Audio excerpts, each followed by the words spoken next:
We in the building. Let's go, man. How you doing, though, family? We in the building. The volume from the other tab. What's up, guys? We're gonna wait for a little. We're gonna wait for a couple people to come in. Yeah, we're waiting for Coach and for everybody else. Yeah. Okay, cool. Coach is gonna be about 10 minutes behind, but we'll be fine. We'll get it started. I'm gonna let everybody come on in, and then we'll start rocking, man. Yep. We'll start rocking. I'm wondering if my links went out. So I definitely hold on. Let me do it again. It's always an issue with these links. I tell you, man. Yeah, I know. It's technology. Things are always problematic with new technology. Yep, and it messes up when you need it to to work out, but it's okay. All right. Yeah, sometimes things work, sometimes they don't. Yep. You just flow with it. You know Mary's email?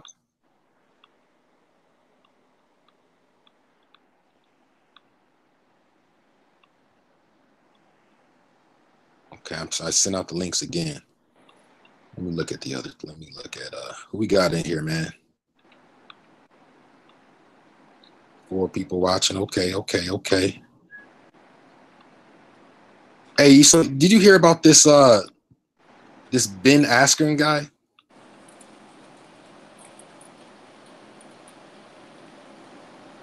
Hey, can you hear me, bro?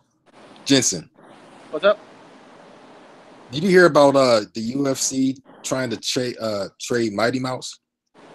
Yeah, I know. I mean, I understand why they're doing it. Can This you hear actually me? now. Yeah, what's up? Did you hear about the UFC trying to trade Mighty Mouse or something like that? Yeah, I mean, it makes sense because Demetrius Johnson, he doesn't really want to be in the UFC anymore because he's not being promoted well. Because Americans don't really respect male fighters that are 125 pounds and 5'3", because most men think they can beat up dudes that are like 5'3", even though we all know that Demetrius Johnson could beat up the average dude. Most men don't really respect that in America, so Demetrius Johnson wants to go over to Asia where he'll get more love and more respect because, in Asian countries, they do respect and admire, little men who could fight well, who are great fighters. So this is a good career move for Demetrius Johnson. And plus, Demetrius Johnson never wanted to fight TJ Dillashaw. So this is expected. I'm not surprised by this. I'm just surprised that Ben Askren is a part of the trade. That's what I'm surprised by. Yeah, I mean, we might as well just get it started too, and whoever wants to jump on, that's cool. But we're Okay. we'll get it started with that. But have you seen Ben Askren fight before? Because I was looking at, I don't know if you were in the same message chat that I sent it in, but I watched his fight against this one fighter from Malaysia, and I mean, I don't know, it's interesting because Dana White and a lot of people get on Tyron Woodley about his, I guess, style or lack of entertaining style. And I mean, don't give me. I mean, from what I've seen, he's a great wrestler, very good on the ground, so on and so forth. But I Yeah. mean, yeah, I mean, like who would you have him fight? They floated out some names. They floated out, who was it? What's his name? George St. Pierre. And Are did you you talking see about Tyron Woodley situation? Or you mean at Ben Askren? no, Ben Askren. Ben Askren, I think they're going to try and get him to fight George St. Pierre or Khabib. I think those are going to be the two options. Yeah, Because Khabib, he kills himself to make 155, and he wouldn't mind having a big money fight at 170 against Ben Askren. And Ben Askren is a very popular fighter. He's always fighting on a main event. So it would make sense to have Ben Askren fight Khabib, or if not Khabib, fight George St. Pierre, because Ben Askren's been asking to fight George St. Pierre for at least 4 or 5 years, for a long time. And Ben Askren is always a main event, so it makes sense if they do it like that. yeah, man. I don't know. I I guess from what I've read, a big part of this is that the UFC is, like you said, you talked about earlier. It seems like they're about to do away with that whole Mighty Mouse's whole weight division. And I mean, Men if that's the flyweight. case, yeah, Yeah, that and might be true. right, and then Cejudo's moving up. So I mean, I guess it could work out in both of their favors. I don't know. Yeah, Did you I see the think trash talk between? Go ahead. I think the UFC, what they're trying to do, they want to create men's 165-pound weight class at lightweight, which could arguably be one of the best weight classes in the UFC if Dana White really goes through with it. And there's also a women's atomweight division 105, which to me has the most potential to be the best, if not the second best division in women's MMA in the UFC. So I think that's Which what the one? UFC is going for. There's just no money involved in men's flyweight because men don't really respect, smaller dudes. It's different with women. Like on average, women are smaller than men, so men are used to that, and men, are fine women's MMA to be attractive, because the average man is stupid, or as a young man, that's what they look for. So that's why there's more money involved in women's MMA, and there are like different potential superstars in women's flyweight as well, at 125 pounds, and probably at atomweight as well. Yeah. I'm just waiting, and we got XA Gotcha in the building. What's going on, brother? What's up? Hey, hey XA, what's going on, homie? You're on mute, brother. But anyway, when you come off mute, just holler. But I'm just waiting. Honestly, I'm just waiting to really see what Mighty Mouse. Oh, you there? What's going on, homie? I'm good, pretty good, brother. How you guys doing? Both you and Brian Jesse, your brothers doing tonight? Hey, what's up, man? I'm How you great. doing? I'm doing pretty good. I mean, I'm just here and just enjoying life, man. But yeah, man, I heard you both of you brothers talking about the Demetrius Johnson situation, man.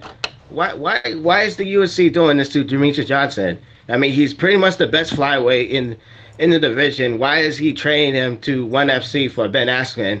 Who, in my Well, mind, Ben Askren is not really all that great. Ben Askren, to me, he's just one dimensional, and he will get exposed if he comes to the UFC. Why is the well, UFC? Why is the UFC treating this guy so bad like that? I need to know why. Go ahead, Brian. Tell me why. I think it's because Demetrius Johnson, he's not getting the type of promotion that he wants to get. He's not getting paid the type of money he wants to get paid, and so he's going to go to ONE FC, which is paying a lot of money. And over in Asian countries, they have more respect for smaller fighters, and he'll become a superstar over there on ONE FC. And the UFC just, they're not making enough money, and they want to promote men's flyweight, but the average man doesn't respect the smaller weight class. And so I think the UFC is either going to shut down men's flyweight, or they're just going to have the division move on without Demetrius Johnson. DJ's going to go over to ONE FC. But I also think Demetrius Johnson doesn't want to fight TJ Dillashaw. I mean, he pulled out of that fight twice, even when TJ was a world champion. So there's just not a lot of money to be made for the UFC right now, at least at flyweight. And that's why I'm really just waiting. I'm not on the throw. I'm really just waiting. I really want to see how how Mighty Mouse feels about this, because people have talked about how it could work out in his favor. His coaches from over there, and so on and so forth. And like you said, they got the smaller fighters over there, so it could work out. But it's just, I mean, I gotta hear this from Mighty Mouse, because at the end of the day, what you do have going on is one of the pound for pound greatest fighters in MMA history, and trading him for a guy that is undefeated. I'll give you that. You got a little bit of feedback on your side, Vincent. Is that the? Well, Ben Askren, he is a great fighter. He's just a great wrestler. I mean, he is a little one-dimensional, but if he comes to the UFC and fights Khabib, I think he could probably win, because Ben Askren is so much bigger than Khabib, and he's bigger, he's stronger, he's a great wrestler. So if he fought Khabib and he makes big money and he wins, he becomes a superstar in the UFC. and he wants to fight GSP, and GSP's past his prime, so that could be a good victory for Ben Askren. But I think Ben Askren's just coming to the UFC for a 2-fight deal. That's what I think. He might just fight 2 or 3 fights, and then he'll retire. I don't know about. I don't. Do you think Askren's stand up can is good enough against a guy like Covington or some of these other cats? No, I don't think he's going to come to the UFC to fight Covington. He probably does want to fight Covington, but if he comes to the UFC, it's going to be for big money fights, and the big money fight right now is against Khabib and GSP. And Conor McGregor is Conor McGregor is the biggest star in the UFC, but he's being forced to go back in line because Khabib doesn't want to give him an immediate rematch. He wants to fight Tony Ferguson. And if Khabib doesn't retire, if he fights Tony and he wins, he might stay around for one more fight or he retires. And that's up to him. But Ben Askren, he's just joined the UFC for big money fights, and I don't think Colby Covington is a big money fight, even though he has a lot of buzz, with all the trash talking he's been doing. One thing I'll say is this: fighters got to take, especially the ladies. That the ladies actually step up to play more than the guys do. But to all the fighters in the UFC, just the MMA in general. Look, I'm not going to get mad at Ben talking about. It sounds like he won all the smoke in the world, man. I don't know too much about him. I've only seen one of his fights, but he's called out Darren Till, Mike Perry. I'd love to see him beat Mike Perry. He talks a lot. He talks a lot of trash, and he's an exciting fighter when he fights, and he's always a main event. I mean, he's never not been a main event. He hasn't been a co-main event in a very, very long time. He's always a main event because he talks a lot of trash and he always calls out fighters. And he's really great at what he does for the most part. And he's undefeated, so that all helps. And, to add to your point, the women need to start doing this more often because a lot of these women, complain because they're being forced to wait their turn for a title shot when they could be marketing themselves a lot more to get a title shot, kind of like what Joanna does. Joanna, she was either going to get a title shot against Rose, or she was going to fight Jessica Andrade for an interim belt, or she's going to fight Valentina, which is the most likely scenario. But the reason that Joanna puts herself in these positions is because she talks a lot of shit. And when you're talking shit and hyping yourself, the UFC wants to promote you because you're doing half of their work. If you're marketing and promoting yourself, you're doing the promotion's job, and the promotion doesn't need to do a ton of work in promoting you. And that makes their life easier. It's going to make your life easier. And the fans are going to know you. And we're all going to talk about you. I'm going to talk about you. You're going to talk about them. Chael Sonnen is going to talk about them. And everyone's going to talk about them. It's simple shit. But so many fighters don't have a high intellect, and they don't know anything about the business that they're in. And that's the reality. Hey, Brian, I want to ask you a question. Do you think the UFC is doing this trade just to get rid of some of their fighters? Because I think it might backfire because I think they'll probably use some of it just to get rid of some fighters, like maybe Chris Cyborg, because we all know Dana White does not like Chris Cyborg or Taiwan. Will you think this stuff will backfire? No, I don't think so. I just think the UFC wants to get rid of the flyweight division, and Chris Cyborg, she's going to leave next year around March. So Chris Cyborg is gone. And when she's gone, the UFC will just focus on trying to make women's featherweight a more packed division. And they're going to do that if they add in Kayla Harrison within the next year or two. Especially if Kayla Harrison goes on a winning streak. What's up, fellas? What's going on, PK? What's going on? How's everybody doing, man? What's up? Kayla Harrison. Brian, XA, what's up, y'all? Hey, what's up? Hey, what's up, PK? How you doing, bro? I'm good, dude. I'm good. Hey, PK, what do you think about the UFC considering trading, whatever you want to call it, trading Mighty Mouse, bro? Yeah, I think it's crazy, man. This is really kind of a surprise to me. Like I really, it's definitely coming out of left field. The UFC has been really high on Ben Askren for a while, and I'm going to be honest with you. I was looking at his record. I'm actually looking at it right now, and it's not bad. He's undefeated, but his 2 best wins. Let's look at it. his two best wins are against Douglas Lima and Andre Koreshkov. Now they're definitely like Douglas Lima is definitely a top welterweight. But those are his two best wins, and I think there's a lot of guys in the UFC that have the potential of really exposing Ben Askren. I'm not going to say he's a hype job, but I find him slightly overrated personally. And I think to make a trade for and actually I found it fascinating what Brian was saying, because it actually makes sense, especially if it's something that DJ wanted, because he has been talking about that for a while, how like he's underappreciated, and I don't blame him at all. Like if he's going to get a lot of money, if it's a good deal for him and he wants to go over there and be more appreciated and he's going to be the superstar, then more power to him. But if it's something that Dana White is pushing, I don't know, man. It's just really weird to me. That's kind of how I feel about it. So I don't know. I don't know how this is going to work out, but it's kind of crazy. Yeah, and that's just kind of what's going on. I think also ONE FC is offering a really, really great deal for Demetrius Johnson. That's why he wants to go over there. Right. He doesn't want to do an immediate rematch, because if he wins the rematch, he has to be forced to fight TJ Dillashaw. And I don't think he really wants that, because he struggled. Because at bantamweight, he struggled against Brad Pickett. And let's face it, Brad Pickett is okay, but Brad Pickett isn't on TJ's level. He's not on Dominic Cruz's level. Demetrius Johnson was taken down like 10 times against Cruz. So he wants to go to ONE FC and just stick to flyweight and fight other guys that are more his size, and guys who might be on the same skill level, maybe less, but they're the same size, so he doesn't have to deal with a whole lot of extra shit.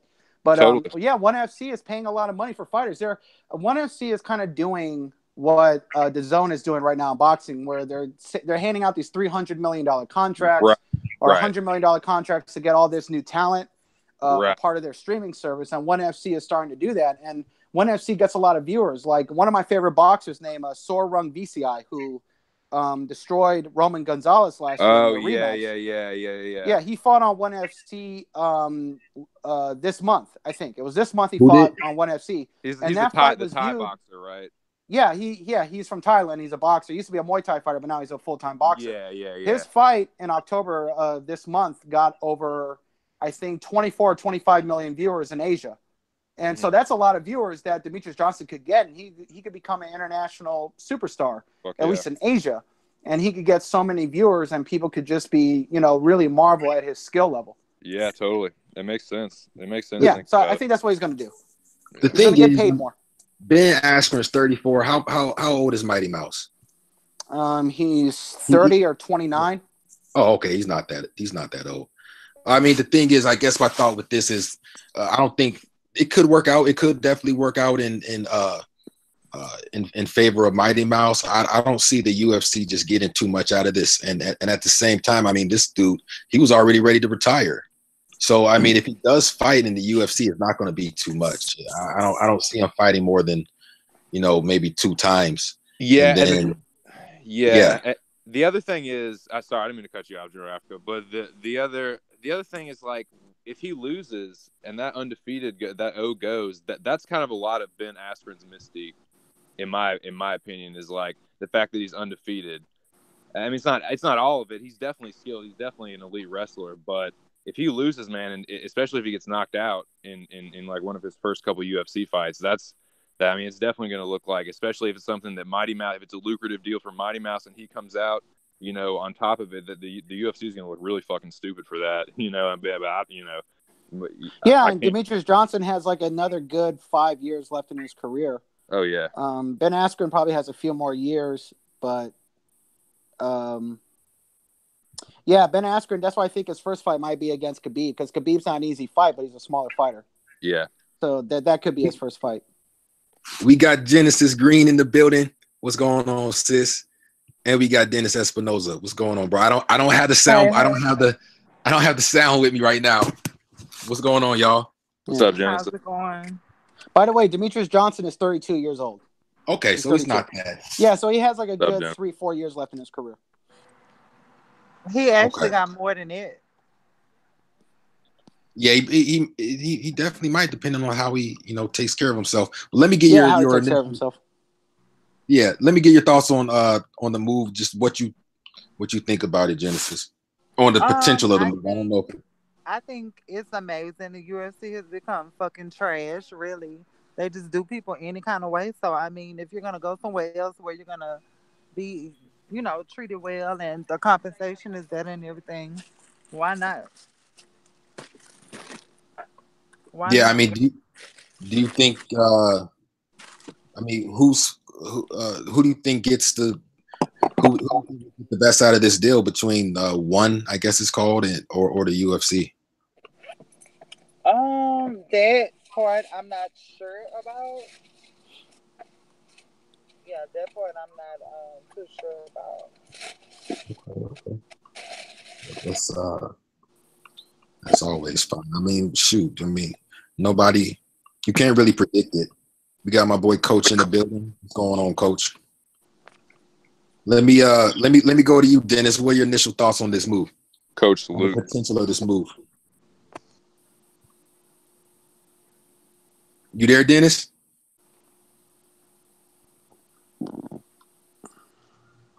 Yeah, just getting my mic set up. Can you hear me okay now? Yeah, I can hear you. It's an interesting move. I'll give you a genesis. Demetrius has a lot more miles on him. He never took a lot of punishment, really. So I think that plays into his longevity pretty good. And either way, I'd like to see Demetrius get his just due as far as being able to get more money. I think the UFC pretty much didn't pay attention to him with it and sort of screwed him over in a manner with not getting him the fights and not getting him the money for the fights and different personalities. The promoter has to recognize that. You have people on one extreme like McGregor that talk a lot, that can sell fights. You have people that are just darn good fighters like Demetrius that at the same size could wipe the cage with the likes of McGregor. So I think promoter has to understand that and promote fighters accordingly, not necessarily try to promote them all the same way. Let them do all their promotion if they don't have that kind of personality that people tend to buy into. But I also think it's good to see really what Ben Askren's made of. There's been a lot of talk about the UFC keeping him out and his capabilities and all that. So now we get to see, really if he's as good as people say. The one thing I'll say, and that's the one and only Dennis Espinosa. Oh, we got a little feedback. Hold up. Okay. One thing I'll say, and we'll probably move on from this, is that before after I go to Coach, the one good thing working out for this Ben Askren cat is that he looks like he talks, and that's he's gonna need that, man. But I got to reiterate what Genesis was saying. I mean, it just the move just doesn't. People are pumped about it, and I get it, but I just don't see. I don't see like how many fights is this guy gonna fight? For forever, people have been banging on Tyron Woodley about he's not exciting and this and that. And Dana White once compared. I read this in the article. Fighting a Ben Askren fight, he compared it to watching paint dry. But you're gonna bring him over for what? One fight, one supposed mega fight against what's the cat's name? George St. Pierre? Maybe. I mean, I'm not trying to shit on it. You know what I'm saying? I'm not trying to, be negative about it, but I don't know, man. Coach, what do you think?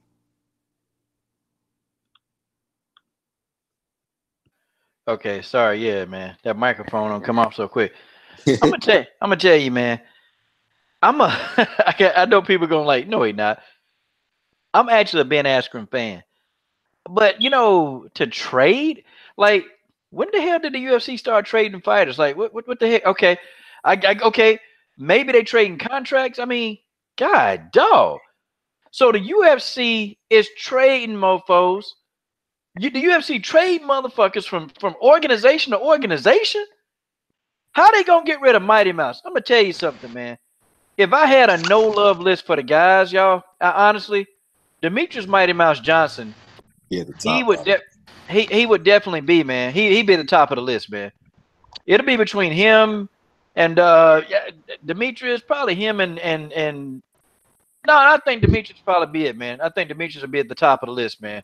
Because God, dog, man, this dude, Dana White took a dump on this guy every chance he got. Okay, every chance he got, you had Dana White dumping on him. Okay, Then they couldn't really beat him. Man. They couldn't beat him. So they had to beat him in the octagon, or they had to beat him with the judges. Because honestly, I don't think Henry Cejudo won that fight.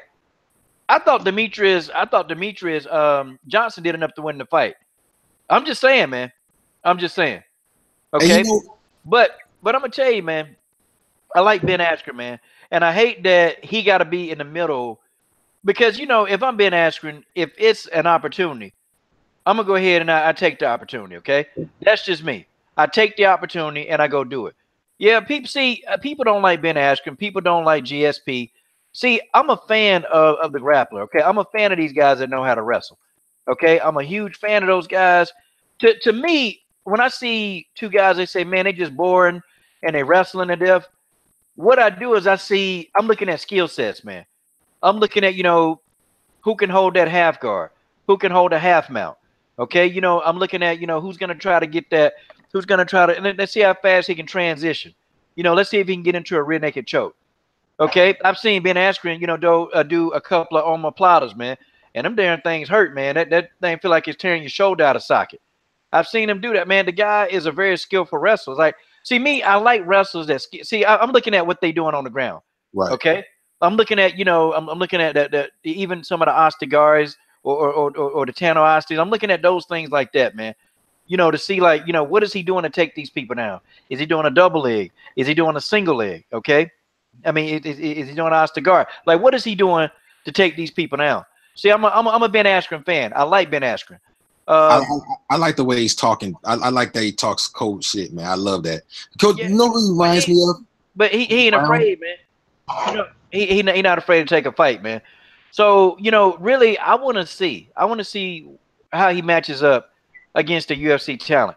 I think Ben Askren come in, and I think he matches up well. But see, he don't got Father Time on the side, man. He don't got Father Time. I mean, being 33, 34. So, Ben got to get it while they're getting good, man. I mean, he got to do it. Now, to trade this guy for Demetrius Johnson, I think it's stupid. Okay, I think it's dumb as hell. And you know what, man? This is Dana White. This is the UFC 101. Okay, this is what they do. Okay, if you're on a list that they don't like you, and if they gonna do you wrong, then this is what they do. Demetrius Johnson ain't got a chance in hell. Okay, he don't have a chance in hell to even get on their good side. Okay, it's not gonna happen. And did y'all think that they were gonna give his ass a rematch? No, they wasn't gonna give him a rematch. Okay, although I think he deserved a rematch. I mean, hell, Demetrius Johnson is exciting. Okay, I mean, dude talking right. He ain't scared to take no fade. But again, this is what they do to you if you on the damn no love list. And we know who they don't love. Yeah, he should have been, he should have been given the opportunity to avenge that loss. And ironically, the irony to it is Ben Askren has been on the no love list of the UFC for years. He gave it to Dana. Really, he's not a company man. Did he crap on Dana, or was it just like? He was pissed. I don't know all the details about it. You can go out on YouTube or the internet and find out. But he was on the no love list for years. That's why he wasn't in the UFC. They wouldn't sign him. And so it's ironic, and then the way the thought occurred to me. I don't know whether this is true or not. The thought occurred to me that Dana could have let him in the UFC at this age, just for him to lose and say, see, it was no big deal. I don't know. That's just an idea, but okay, it's sort of crazy. Now you bring up a good point. So while we on this subject of all the crazy decisions that the UFC makes, I'm not saying it's crazy. I'm not saying that these dudes shouldn't get their money, but so in I believe a month from now, Liddell is going to fight Tito Ortiz. I mean, are any of you? I'll go to you first. XA gotcha. I mean, are you looking forward to this fight? I mean, Chuck Liddell's freaking 48 years old. I mean, is the guy going freaking? He might tear a hamstring walking down the stairs, man. And you got all these old guys in Bellator, and it's like Bellator's doing a good job with the women. Don't get me wrong, but what's with these UFC organizations? I can't speak for all of them, but it seems like some more than others. Cough, the UFC. They don't want to invest in the youth. And when they do invest in the youth, they totally screw over people that like like the Cindy Dandois and veterans. Like if you're gonna invest in the youth when starting a new division, at least bring in some of the old heads. But I mean, what does a fight between? I mean, are you looking forward to that? If you are, that's fine. But what are your thoughts on that, man? Tito Ortiz and be honest, go ahead. Beyond general, I'm not really interested in the fight at all. Tito Ortiz and Chuck Liddell are way past their prime. We all know what happened to Chuck Liddell when he got cut by the UFC. I think he wasn't getting the money anymore. So basically, he has to take the fight with Tito Ortiz. But yeah, I think, like I said, I'm not really interested in this fight as well. I mean, really, it's promoted by that dude who wears fishnets. So really, how can I support a fight that's getting promoted by that guy? So, like I said, I'm not really all that interested in this fight. I really don't. Oh, this is on Golden Boy? Yes, sir. Yes, sir. It's being promoted by Golden Boy. Oh, never mind. We'll move on. Yes, to the next. Yes, it is, and it's trash. We'll move on to the next. We'll move on to the next topic. Then the hell with that, man. We'll go to the next topic. I don't talk Golden Boy. I don't talk about anything in relation to that rapist, Oscar De La Hoya. And I'll talk about racist emails. Yeah, he has totally shit on black people. The guy is a pedophile. He went to Mexico to go rape a 16-year-old girl because he could get away with it. So she was 15. Yeah. But PK, I want to ask you. So Ashley Yoder is set to fight ABC Amanda Bobby Cooper. When is that fight actually? It's gonna be terrible. That fight is what is it? UFC Denver, November 10th. And so Amanda says that she's looking forward to it. She says because she was in the Tough House. Here's a quote right here. Ashley Yoder was in the Tough House with me, so I feel very confident in defeating her, as I know her strengths and weaknesses better than a normal opponent. I think it's a great matchup for me. Ashley is a southpaw, which I love. She's not very dangerous anywhere. She's coming off 3 losses in a row. I think I can beat her anywhere. Who you got going into this fight right now, bro? I'm going to be honest. I don't really know a whole lot about either one of these fighters, so I can't really speak intelligently on it. So unfortunately, I'm gonna have to check on that one. Hey, that's fine, brother, man. I'll be the same way, man. We fans, so it is all good. It is all good. You know how many times I said that, man. Let me go. I'll bounce back to you, Patrick. Genesis, what do you think? What do you think about this fight? Who do you have going into it right now? Probably Ashley. Ashley Yoder. You know what? I think two fighters get stuff misconstrued. Just because somebody lost like 2 or 3 times doesn't mean that you're gonna be the next person to like keep defeating them. Amanda, she's okay, but it's not like her skills is fucking phenomenal. While she's talking about she's gonna just beat her and she's not really a threat. That's what fighters lose it at, because you can't go into a fight thinking somebody isn't going to be a threat or they're not that good just because they lost to other people. It doesn't mean that you're going to possess the necessary skills to take them down. Okay, so let me ask you this. If you're Ashley Yoder, what is your game plan going into this fight? Stay on Amanda Bobby Cooper ass. Stay on her shit. Be a pressure fighter. Just be on her. You got to stay on her. You do. I mean, it's just that simple. Yeah, I mean, I was just thinking about the fight between Mackenzie Dern and Ashley Yoder, and I'm in agreement with Coach. That was, to me, Ashley Yoder won that fight. Hell yeah, she won.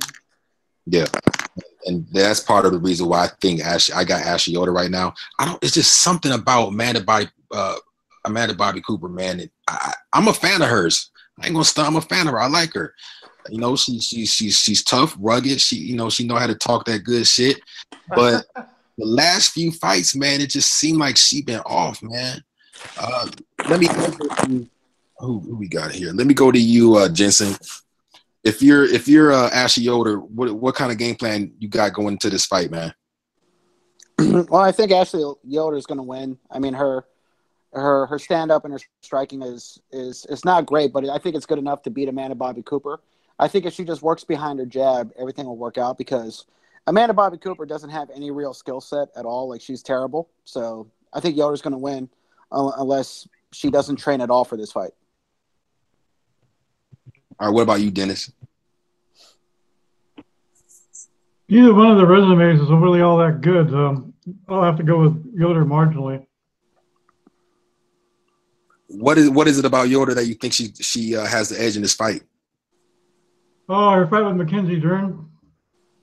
Yeah, I thought she won that too. Cooper actually lost to Mackenzie Dern. Cooper got slept. This the thing, man. Amanda Bobby Cooper. She just, some of the things that she does, man. When she talked all that trash against Mackenzie Dern, I was feeling her, man. And then, you get knocked out by me. She was just like sitting there, and I'm like, why are you just sitting there, man? Like, it just really had me thinking, like, are her legs gone? And she made this comment. She said, where is it? She thinks that Yoder is going to try and stand with her in the first round, and once she realizes that doesn't work, she's going to, she's just going to resort to trying to take ABC down. And then so basically ABC was like, well, as long as I can stop her from taking me down, I got it. I don't know, man. I think she's underestimating Ashley Yoder. What do you think, Coach? Wait a minute. Who? Oh, Mackenzie Dern. Hey, Coach, you there? Yeah, I'm here. Oh, you talking about Mackenzie Dern? Nah, she ain't underestimated. She ain't underestimated. She got her ass whooped. No, listen. ABC underestimating Ashley Yoder. Yeah, she probably is, or it probably just talk, man. See, listen. Now here we go, man. We got Brian Jensen over here again saying some damn body suck. Listen, man. Now, I get it, man. I get it that Mackenzie Dern, Brian, she getting her ass whooped. Okay, I can't argue with you on this one, Brian. I can't argue with you. You mean Amanda Bobby Cooper? Listen, yeah, man, but come on, man. This girl got to the top organization in the sport, man. Look, this girl, look who the hell she done had to fight, man. This damn girl, okay, she fought the oversized BJJ expert, Mackenzie Dern, got knocked out. Okay, they gave her a break because they had to get rid of Andrew Magana. So they let her beat the hell out of Magana, ugly ass. And then Cynthia Cavillo, okay, she had to get in there with Cynthia Cavillo. Cynthia Cavillo about ripped her head off. Okay, y'all remember? I know y'all remember that fight. Tatiana Suarez about broke her in half. Okay, then she fought Aspen Ladd, big ass. She fought Aspen Ladd, big ass girl. Aspen Ladd beat the hell. Come on, man. The strength of Amanda Bobby Cooper resume is strong, man. Like, they've been putting this girl in there with some damn killers, man. Listen, okay, yeah. Brian, I'm agree with you on one thing, man. I got to agree with you on something. Her performances against top level fighters, Brian, I gotta agree with you. Yeah, but I gotta put it in perspective with you, Brian. Just I got to, man. She fighting the best, man. Yeah, I mean, you look at her even after these 7 damn fights. At least she can say, you know what? At least I didn't let some peon whoop my ass. At least the people who whoop my ass, these are people that's been whooping other people's asses all over the damn sport. Look, man, I was giving it to, I like Mackenzie. I like what's her name? I like Amanda Bobby Cooper. I like her. Me and Alicia Zappatella, we cool. Alicia Zappatella texted me about that damn money though. She did. She knew. I was about to give her shit to Leah Lesson. But I just think out of the people in that gym, man, who train with them at Scorpion, I think Alicia Zappatella is the true talent. That's me. Zappatella is the real talent in that gym. I like Amanda Bobby Cooper. I like the dog. Like, she'll get in there and she'll fight, man. Because really, Amanda Bobby Cooper could have said, hell no, I'm not fighting Mackenzie Dern big ass. Give me my purse. Give me my purse and I'm going to fight somebody else. If I was Amanda Bobby Cooper, I wouldn't have done it. I would not have got in there, man. Because, see, look, let me tell you why, man. See, Mackenzie Dern, Mackenzie Dern with her old water buffalo ass. I'm gonna tell you what she do, man. I'm gonna tell you what she did. She put that weight on and left that weight on to pad her damn resume. That's what she did. Fighters do that sometimes. They'll miss weight by a whole lot and not give a damn because they know that if they got the weight advantage, you put a little bit of leverage behind the punches, you can get in there, you can dominate. And Mackenzie Dern knew she was gonna dominate the fight, man. So with that being said, if I was Amanda Bobby Cooper need to fire her damn managers, man. She need to fire them dudes, get them dudes the hell up out of there. What the hell? Wait a minute. She over by what, 8 pounds? I'm coming in at 115, and you coming in damn near a flyweight? Oh, hell no, we ain't taking this fight. She was a flyweight. That was crazy. Give me my damn purse. Coach, I need take my over purse. for me right quick, okay? Give me like Can I say something? All right, Brian Coach. J, go ahead, man. Go ahead. Can I respond? Yeah, Cook. Okay, Cook. Amanda Bobby Cooper, her defense is terrible. Her striking is terrible. But I'll say this. The reason why I don't like Amanda Bobby Cooper is because her personality has always annoyed the shit out of me. If you'd have watched her season where she lost to Tatiana Suarez, that I forgot what tough season it was. It was tough 20-something. She where wasn't Joanna and Claudia Cadella were the coaches. I mean, Amanda Bobby Cooper was the most annoying person throughout that whole season. So when she loses, I feel very happy. And she's going to lose, and I'm going to be happy. And that's about it. I'm gonna agree. I think Ashley Yoder I think this easy work for Yoder. This easy work. Yeah, it's easy. But I can't. But I agree with you about Alicia. I can't say she's stuck because I mean she fight. Now look, if we put her in there with a bunch of people, man, who average, I mean she beat them people. Like she'll get in there and beat them down. But man, look, she fighting killers, man, and she fighting another killer. And Brian, and check it out, man, she gotta win. You got Ashley Yoder trying to fight for her UFC life. And then you got Amanda Bobby Cooper. Look, the one who loses fight is getting cut. They getting cut. I'm telling you, I think Brian, you and I, we have predicted more people getting cut. But I'm talking about, boy, we be calling it. And I know some of these fighters, man. I had a fighter, man, 2 months ago say, Coach, don't predict when I get cut. Do not predict it. Don't make a video about it. And you know, we were joking about it. But Brian, I think we've been right, man, about who gets cut. So I'm like this, man. Look, whoever loses fight, they ass going to Invicta. Okay, Invicta finna have some more talent. Okay, Invicta gain more fighters every week, every month. You know what though? I think somebody like ABC would benefit from going down, fighting 3 or 4 fights in Invicta, man. Because you know her girl Zapatella. I'm telling you, man, Alicia Zapatella need about a year from today, and you mark my words. You heard me. Zapatella in a year, that's going to be a star. Okay? Yeah. I think Alicia is the best fighter in that camp. I mean, she really is. I mean, if you see her last fight in Invicta, she showed a lot of skill set. But if they do like a tough season where they introduce the atomweight division next year, Alicia's going to do really, really well in that season. She's going to do really well. Heck yeah. Alicia Zapatella is a beast, man. Yeah, she's really good. And see, you know, when I was interviewing her, man, see how she kept bringing her girl up, man. And see, I kind of felt like she really didn't want to just, you know, make it seem like this, you know, that she the shit. But you know, she is. You can't help it. Okay, you can't help that you know how to fight. You can't help like this girl, straight wrestler, done went in there, man. Done got her stand up game above at least average, man. She done got the stand up average, and now she going, man. She went in Invicta and dominated her first fight, man. Yep. Zapatella beast. But she got to get back on the show though, because you know she called.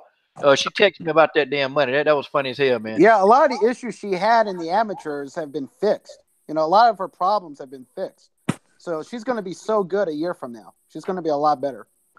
Okay, so I'm gonna go ahead and get y'all in now. Let's start giving some heat, man. Let's really get this heat going. Okay, controversial topic. Sajara Eubanks. All right, let me start with you, XA Gucci 23, man. What are your thoughts about Sarge Eubanks in general? Sarge Eubanks fighting against Roxanne Modafferi. Sarge Eubanks' words about the UFC, because Sarge rolled and said, man, you know, basically, Sarge Eubanks getting a whole lot of trolls every day, man. They calling this woman ugly. They done called her some racial slurs, a few, not as many racial slurs as I would think, but you know, they done called her a few, you know, calling her a man and all this other stuff, man. I'm talking about these damn trolls. They giving Sarge that damn work. And I'm sick of it. I'm sick of it. I told y'all it's going to be Sarge Eubanks paradise up on this damn channel. Well, on my channel anyway. All right, XA Gucci, your thoughts about the whole Sarge Eubanks debacle? Hey, Coach. Yeah, I was going to ask you that question about Sarge Eubanks. Her match with Roxy Modafferi. I should have Eubanks beat her by decision. Because we all know Modafferi. I don't. This is me, but I just don't think she's really all that great. So Eubanks should cruise by this fight by Eubanks decision. But yeah, it is disrespectful how the UFC is really disrespecting her. You know, they took her out of the title fight with Valentina Shevchenko. You have Joe Rogan going out there say he doesn't know uh, who she is. I mean, yeah, it's really pretty bad. It's pretty bad how they mistreated this woman. But like I said, she could be a star though. I mean, if she took that fight with Valentina Shevchenko, you know what I mean? Win or lose, she would have been a big star. But yeah, I feel bad though how they just really mistreated this woman, really bad. You know, but it's the UFC, man. What to expect, man? And Dana White, he just don't like her. You know, that's just me. Hey, I'm gonna tell you something. I'm gonna go to the next person, but I just want to say this: fuck Joe Rogan, bitch ass. Okay, forget you. Joe. How the hell do you not know this girl was a number 14 seed on the Tough Show? She got to the title fight. Okay, you supposed to cover this stuff. Okay, thank you, Brian. You supposed to cover this damn stuff. You supposed to be the MMA guru, and you sit back there with your bald ass head, with your crusty forehead, and you're sitting there running around here talking about you don't know who Sarge Eubanks is. Joe Rogan is a hoe. Okay, I'm gonna start calling this dude Ho Rogan. That's his name from now on. Your name Ho Rogan. You don't even deserve a microphone, Ho. Yeah, coach. She said right after her fight with Ronda Fair, she says that she's gonna give her Rogan hell. I can't wait to see that. I'm gonna text Sarge as soon as we get off this thing. I'm gonna say, hey, Sarge, Joe Rogan new name is Ho Rogan. Until further otherwise. That's our name. We gonna start calling this dude Ho Rogan, and I'm telling you, every chance I get, I'm gonna put my foot on Ho Rogan neck. Ho Rogan gonna get a video about him. Matter of fact, I got a video right now in process that I gotta upload on Ho Rogan. Better believe that. All right. Okay, I'm gonna get my man, Dennis Espinoza. Dennis, man, your thoughts, man. I know you got a level head, man. Sorry. Yeah, they jerked her around. I think we got the fight that everybody really wants to see, but still that's no excuse for jerking around. I think Sajara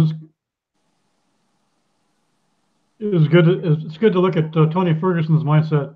He doesn't worry about anything he can't control. So what Sajara has to control is her fight with Modafferi. And if she just goes ahead and totally kicks ass, as it were, that's going to be to her benefit. And you know, you either ignore the trolls and haters and the race comments, or you use them like fuel. Khabib's an example of that. He used his anger as fuel. He didn't lose his head. He used that and focused that anger productively on what he did to McGregor. And so she has to be able to do that. Focus on what you can control. That's her fight with Modafferi. Totally kick ass. Do the best you can. Make your impressions and screw everything else. This the thing, man, and Dennis makes great points. Sarge, that's what she has to do, and Sarge has to do what. Go ahead, Coach. General, I'm sorry, I ain't mean to cut you, man. No, you're good. So Stamina, I'm gonna have to respond to it, man. Okay. I know there's got to be a reasonable expectation, and you say there are over 500 fighters, but 500 fighters, man, they not going through the tough tournament, man.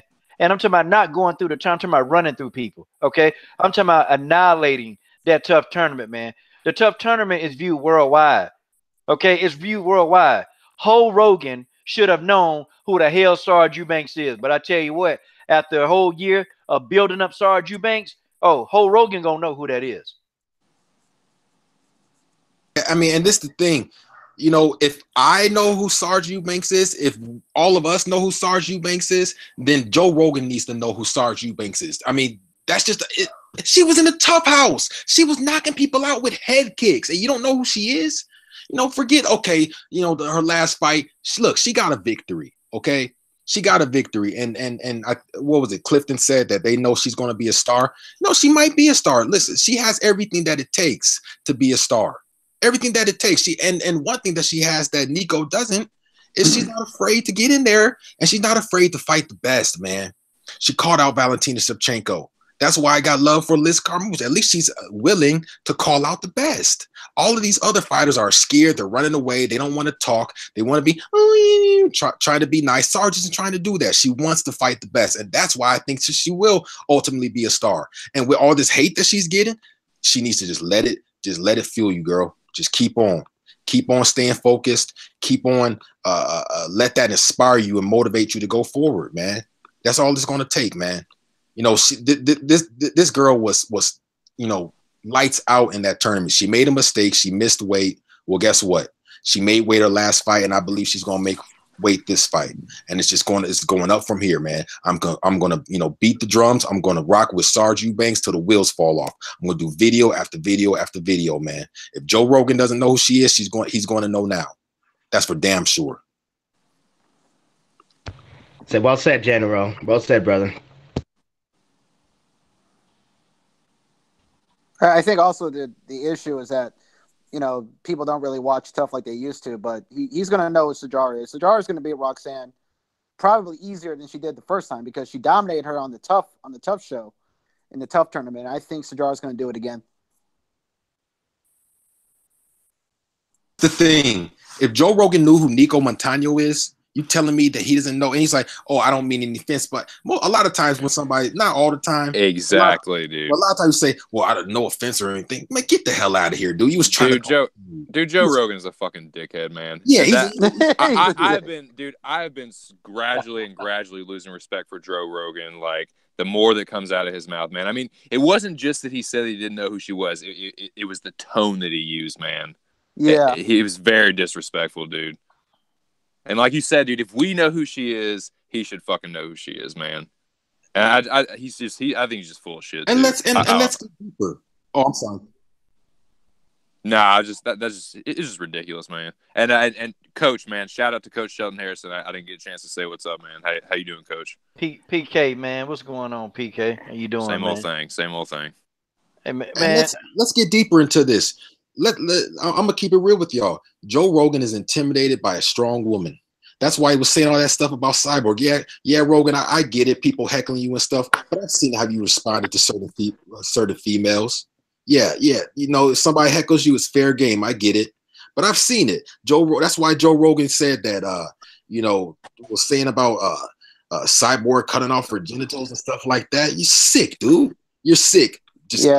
Keep it real. You're intimidated by a strong woman like Cyborg. You're intimidated by a strong woman like Sarge, and you're no better than these trolls that go on Sarge's page trying to talk crap. You caused that. People like you, man, talking about who is Sarge, and now all these people are hiding behind you. All these people going to Sarge's page, harassing her, stalking her, trolling her. You played a role in that. You did. Yeah, I think Joe Rogan doesn't like women that don't look feminine. I think that's his problem. He just doesn't like people that are different, that look different from him. Exactly. Hey, we not giving Ho Rogan no excuses. No. I'm not giving him any excuses. I'm just saying he doesn't like people that are different from him. That's not giving him an excuse. We not giving Ho Rogan. Ho Rogan don't even. Hey, you know what? He don't even deserve a damn name. Okay. He don't deserve a damn name. Okay? Yeah, Brian, yo talkative ass trying to give him excuses and shit. Hey, shut up. No, I wasn't giving him excuses. Ho Rogan don't get a name on this. Hey, Ho Rogan don't get a name on this damn channel. Okay, I wasn't giving him any excuses. I was just saying he doesn't like people that are different. Reason why Ho Rogan said what he said, because let's be real, he was trying to sabotage the fight. Okay, he didn't want Valentina fighting Sarge. That's why Ho Rogan he sabotaged the fight. Because, you know, if Ho Rogan says something, they take what he says seriously, okay? So he didn't want the fight, okay? He knew what he was doing. He sabotaged the fight. That's Ho Rogan. He don't deserve a name. He not getting a name. Yeah, because Luke Thomas, he put down the fight, and he wasn't an asshole like that. I mean, he wasn't talking shit like that. I mean, Luke Thomas just shitted on the fight as just it being a main event. Like, he didn't say anything like he didn't know who Sarge was. He knew who she was, or at least he knew of her. So he didn't say what Joe said. He just shitted on the fight being a main event. That was a dog whistle from Joe to Yep. not a racial dog whistle. That was a dog whistle to send to basically trash this fight. That's what it was, man. And hey, Joe, you got what you wanted, man. You got what you wanted. Now, you know, Joanna, she's gonna face Valentina, and now Sarge, you know, has to fight Roxanne Montefiore. And we're, like I said, where are all the fair people? Like, where are all the people that was so mad, you know, at me and Coach for calling out Joanna Jędrzejczyk, and I'm still, she's still getting this smoke. I ain't done with her yet for ducking that fight. Yes, she ducked it. She ducked the fight. If Derek Lewis and all these other fighters can fight on short notice, then she can too. But no, Joe Rogan was mad. He wanted to trash that fight. He didn't like the fact that Valentina was going to fight Sarge Eubanks, so he trashed it. So I hope you're happy, Ho Rogan. Piece of crap. Hey, yeah, Coach. And it was the way he said it that was wrong. I mean, Luke Thomas, you know, he didn't say anything like that. Hey, yeah, he put that fucking stank on it, man. Yeah. I mean, Luke Thomas was just like, why is this a main event for Madison Square Garden? That was a big question. Man, fuck Ho Rogan. Hey, guys. Hey, brothers and sisters. I want to ask you guys a question. I mean, fuck, what's the name? Ho Rogan. Let's just move. Let's just move off on him. I want to talk about the fight night 138. There's a women's fight on the card. Sarah Morrison versus Tanita Bernardo. I really don't know much about both these women. I want to ask Coach, who you think is going to win this fight? Oh man, I think Talita Bernardo is going to win. I think she's, you know, Sarah Morris is good on the ground. Talita Bernardo is exceptional on the ground. You know, Toledo's a bit flat-footed. You know, stand up is I interviewed her. I did a report interview, man. And, you know, I'm trying to interview her on video, man, but you know, she says she's too shy, and I'm like, how the hell you a damn fighter and you don't want to interview on video? But then I found out though that she's ashamed of her English and she thought people were gonna make fun of her. I'm like, and I said, Toledo, hell, motherfuckers making fun of you anyway. I mean, shit. I mean, if you scared of that, then I don't know how to hell. But she get in there and get the job done. Her ground game, her BJJ skills are good, man. They real good. If she gets you in an awkward position on the ground, she's probably gonna end up submitting you. Like, she's real powerful. She's real thick. Like, she's a thick bantamweight, man. She's not like she's not a small girl. Like, she's thick, man. And so she got the body size, and she built like a tank. So when she does any takedowns, man, I think to me her single leg is good. Her single leg probably to me is one of her better takedowns. But her submission of choice is she likes the armbar. Okay, she likes the armbar. She will try to attempt the armbar at all costs. And sometimes, you know, I think that she's a little bit too armbar heavy. You know, I think that she will try it. She can fight off her back pretty good. You know, she's decent off her back. She's got her triangle is okay. Her triangle choke is okay. She uses a pretty good guard. It's not the best guard that I've seen, but it's a decent guard to where she can get the job done. But once she gets you, you know, in between her legs and the guard, and you know, I know, you know, got some sickos out there. We talking MMA. You know, it's pretty much lights out. Like she's gonna squeeze, man. And you know, her body locks are pretty good because, see, you know, I don't know if people know the importance of a body lock. If somebody can get you and wrap their legs around your body and literally, you know, stop the flow of blood from flowing up to your brain and other parts of your body, you're gonna have a hard time, man, trying to function, man. You're gonna have a hard time. I think Sarah Morris, the armbar for her is gonna be right there. I think that she's stronger than Sarah Morris. I think Sarah Morris has been, to me, she's been too inactive, you know. Like Talita Bernardo has been very active, and when I start seeing fighters that are inactive, you know, it could be anything, man. You know, Sarah Morris probably had an injury that was lingering, or she probably, you know, might be having a life crisis where, you know, she's thinking, okay, I want to start my life. But it could be a multitude of things why Sarah Morris has been so inactive, because she fought once in 2017, she didn't fight in 2016. She fought once in 2018, so she's inactive. Like Talita Bernardo been fighting a lot of backyard fights. A lot of the stuff, you go to Sure Dog, you're not going to find a lot of Talita Bernardo's fights. You ain't going to find them fights, man. They're not listed. This girl been fighting on and on. Like Talita Bernardo used to be, when I was talking to her, she was fighting almost once every 2 weeks, man. Like I'm talking about literally in these backyard meets, in these backyard events in Brazil.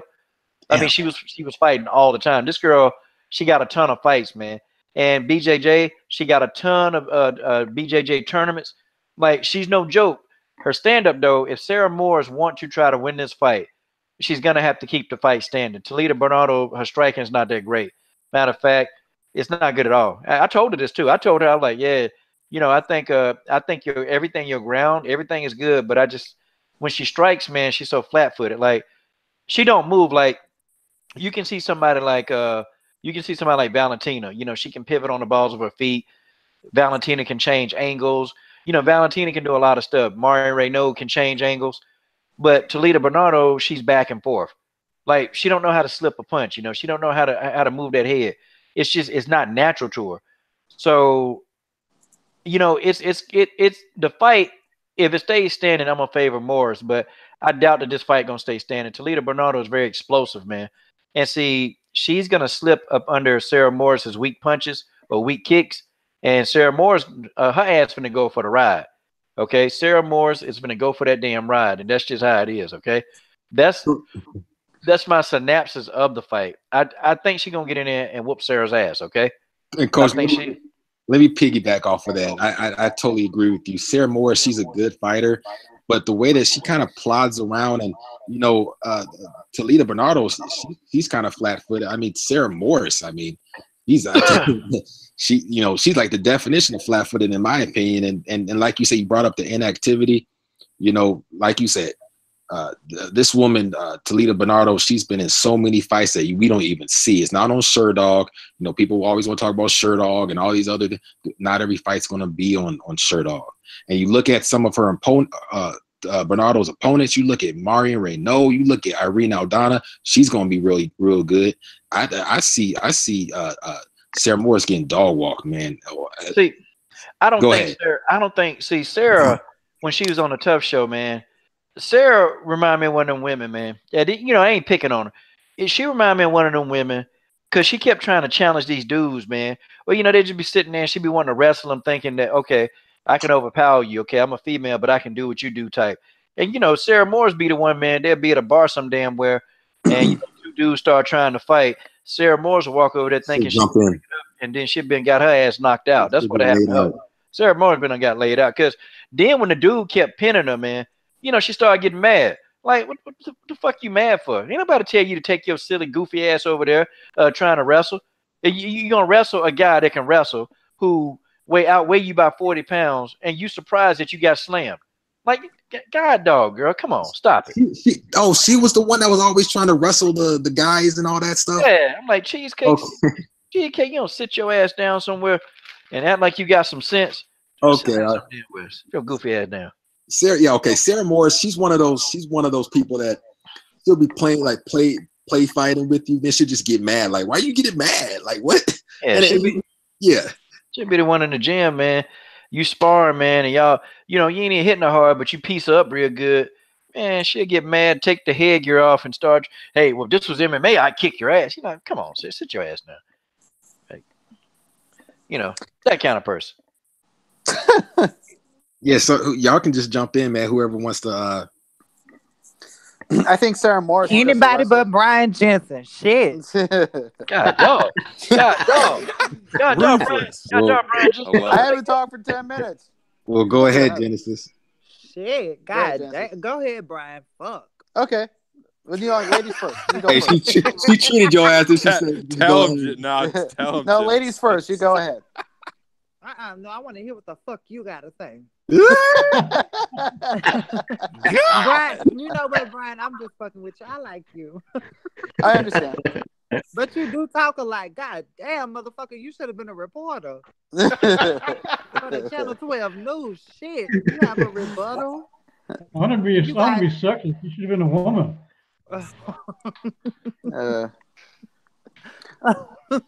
Well, I guess I'll just say that Sarah Morris is really she's a good wrestler. She's good at grappling, but her stand-up isn't that great. I mean, the last fight, I was shocked when the referee forced her to stand up. Remember in her last fight, she had top position, and she was winning the round, and she was landing some strikes, and then for some reason the referee stood them up, and then she got her ass kicked for the rest of the round in the last 2 rounds. So, I mean, if Toledo could keep it standing, then she could win. But I don't know. I don't know if she's a BJJ black belt. Maybe that could help her. But Sarah Morris is a very good wrestler.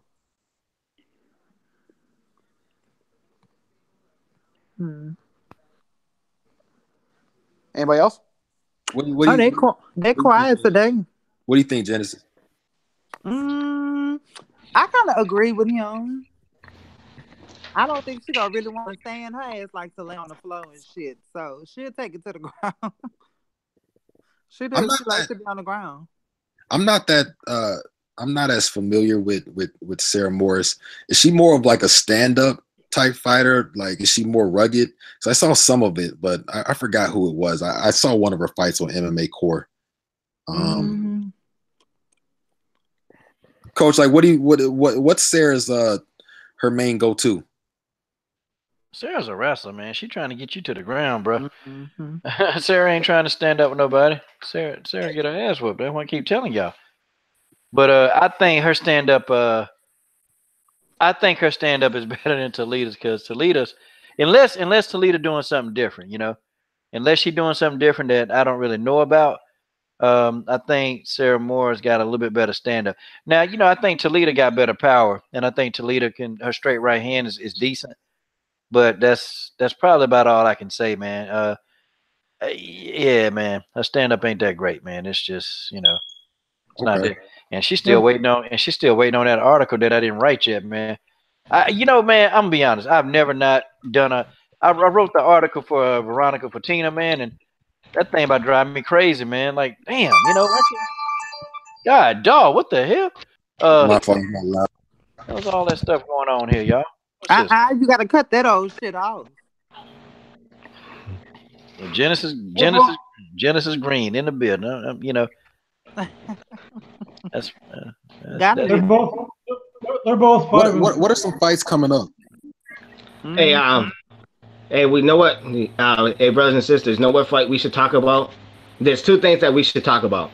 Right. We have to talk about the UFC 230 main event. And Coach, you got to tell us about that Valentina Shevchenko and Chris Cyborg's sparring video. But I want to hear your guys' thoughts on the UFC 230's main event between Derek Lewis and DC. The brother PK has been a little bit silent, so I want to hear his thoughts on the main event. And does he think Derek Lewis can pull it off? Oh, man. Just flow, guys. You can just don't try not to talk over each other, but you guys can flow. Just jump in whenever you can. Just jump in. Oh no, man. I'm listening and learning, man. But yeah, I definitely I'm excited about this fight, man. I'm definitely gonna do a breakdown video on this myself, and yeah, this is gonna be an interesting fight because Lewis does have that equalizer. I think on paper, it's Cormier's fight to lose. I think if you look at it, you look at like his striking, his grappling, his ground game. He's superior to Derek Lewis, even in the striking, in my opinion. But Lewis has that equalizer, and it's not just a puncher's chance. Like he's getting a nice crisp 1-2 going, and he's getting better at setting it up. And Cormier, he's getting better every fight. Yeah, I know he's in his 30s and stuff, but I think Lewis is learning because he got into the game later, if I'm not mistaken. So I don't think Cormier has definitely got to be on his game. So I think it's an interesting fight. I'm going to be picking Cormier for the record, but I think it makes for an exciting main event, man. With Lewis, that's just the thing with him. Like, he just looks like he's out of it so many times, and then all of a sudden, bada boom, and it's fucking over. So I don't know. I think I'm excited for that fight personally. The thing about Derek Lewis is that I don't know, man. Like, my mind is telling me it's Cormier by a landslide, but I think Derek Lewis is really handling psychologically. He's handling this fight well, man. Like, he knows that he's not the best mixed martial artist. He just came out saying, "I'm not a mixed martial artist. I'm a brawler." He knows, the criticism of he doesn't work hard and so on and so forth. He knows that Cormier, he believes that Cormier is probably underestimating him. So really, Derek Lewis doesn't have anything to really lose. He doesn't have anything to lose, and he kind of lulls you to sleep too, man. He kind of like it's like, and I think that happened to Volkov too. Like Volkov was just like, it's not gonna take much. I just got a little bit more. I'm gonna get this guy out of here. And I think that he might be using that psychologically almost, like, you know. But I don't know, man. Cormier is he's such a dedicated and a diligent, like, professional. I don't really see him sleeping on Derek Lewis. I mean, I just don't see that. God, dog. Genesis Green laughing like she the Grim Reaper. Huh? God, dog, what you laughing for? That was evil laughter. Because it's funny because he has already underestimated this man. DC took that fight over the rematch with Stipe because he said it was an easier fight for him. He said it in the interview. So he's already going into this thinking it's going to be an easy fight for him. Shit. He duck and bob and weave a few of Derek Lewis's hits and take his ass to the ground. I mean, it's over. Yeah. He just said, I think Cormier is going to come out and try to wrestle me, try to get me tired, and try to push the pace. So I want to, going off of that, I mean, in my opinion, in order for Derek Lewis. God, dog, what the hell happened to General? My fault. You can you hear me? Damn, they cut his phone off. I was banging on the keyboard because I was like, in order for Derek Lewis to be able to have a chance in this fight, man, his stamina needs to be on point. He needs to be able to stop those takedowns by Cormier. He needs to be able his stamina. He needs to have a full tank of gas, man. I know he's over here talking about, you know, sex before the fight and all this stuff. Okay, cool. You know, so you're not worried about the fight and this and that. I'm glad that, you know, you ain't letting the nerves get to you, but you're going to need more than that, you know, in this fight against Cormier. You need to be prepared for a full-on assault, strikes, grappling, wrestling, all that, man. Yeah. Go ahead. I'll say this. If Daniel Cormier gets Derek Lewis in trouble like Volkov did, it's fucking over. It's over. If Cormier smells blood in the slightest, it is over, man. He's a fucking finisher. He knocked out Stipe, and I will dare say that Cormier hits harder than Volkov. So this is Derek. There's a lot of ways for Derek Lewis to lose this fight, it's just that power, man. Like you were saying, General Africa, like my brain is telling me like there's no fucking way that Lewis can win this, but it's just like, oh, dude, I don't know. I'm picking Cormier though, for real. Let me go to who is that? The brother, what's his name, Gordon Fraser, says that Lewis has a back injury, and he said that I don't think he's really clear to fight. That's what he said, and I'm in the chat. What do you guys think about that? Oh, girl, bye. Go ahead and duck that fade. Yeah, I mean, yeah, he said something about how he was cleared to fight and this and that. You know, he probably is hurt. That's why me and Coach have always, you know, said like, look, most of these fighters are hurt. And so, I mean, Derek Lewis is probably is hurt. But Coach, I want to ask you, what do you think? What does Derek Lewis need to do in order to win this fight? Because, you know, we all know what Cormier brings to the table. We all know the odds of Cormier winning this fight, what Cormier is good at. What does Derek Lewis need to do to win this fight or at least make it close? Need liposuction, man. That dude ain't got no cardio. Derek Lewis ass ain't got no cardio, man. It's a wrap. It's a wrap, man. You got to be able to let DC to be a big guy. The guy got cardio, man. DC can go, man. He can go. He ain't getting tired, okay? DC is not getting tired. That's just how that is, okay? That's just the way that is. Look, man. Derek Lewis taking this fight on short notice. He just got a good ass whooping by Volkov. Volkov whooped his ass, okay? And now he right back in a fight. He right back in a fade. I respect the Black Beast for you know wanting to step up, man. But you know this right here this is craziness, man. And I know he doing it for the payday. I know he doing this for the payday, man. I know he got to be doing this for the payday. the Black Beast might, need to get him another refrigerator. I mean, damn, might be buying him a buffet. Hell, who the hell knows? I don't know what he's doing. But I'm hey, Coach, man. Head coach, has the line come out for that fight? Do they know how much of an underdog Lewis is? I assume he's going to be the underdog.